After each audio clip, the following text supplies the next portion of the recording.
手，我们大家就一起拍拍手。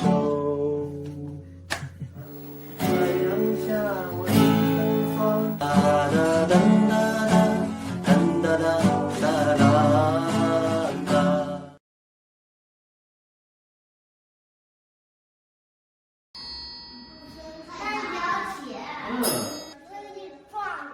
我们可以把外面一些真实的场景，然后融入到这间屋子里面，让这些自闭症的孩子在这些场景当中完成我们的音乐活动。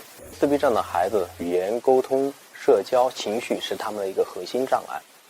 那音乐作为一个媒介，很好的与他们进行了一个连接。每个月呢，我们会给孩子们测一次脑波，然后去看这个孩子的一个情绪的发展状况。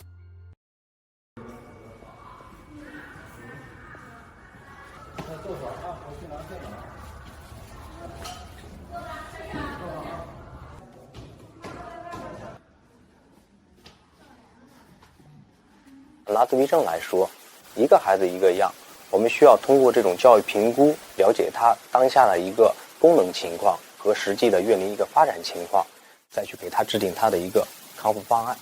我们通过这种木质类的乐器呀，然后那种金属类的乐器呀，以及这种鼓类乐器之间的一种游戏的设定，然后去让他参与到咱们的一个听指令的情况，然后肢体协调性的情况。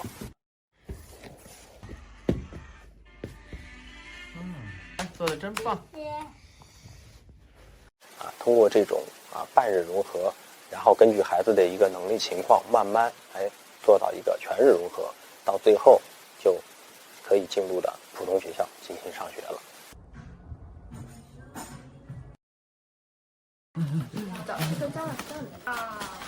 成功喽！好棒！来和老师击个掌吧。那我们会把这种艺术疗愈的课堂搬到他家里，然后去同样让他在家里也能够享受到音乐治疗给他带来的一些个帮助。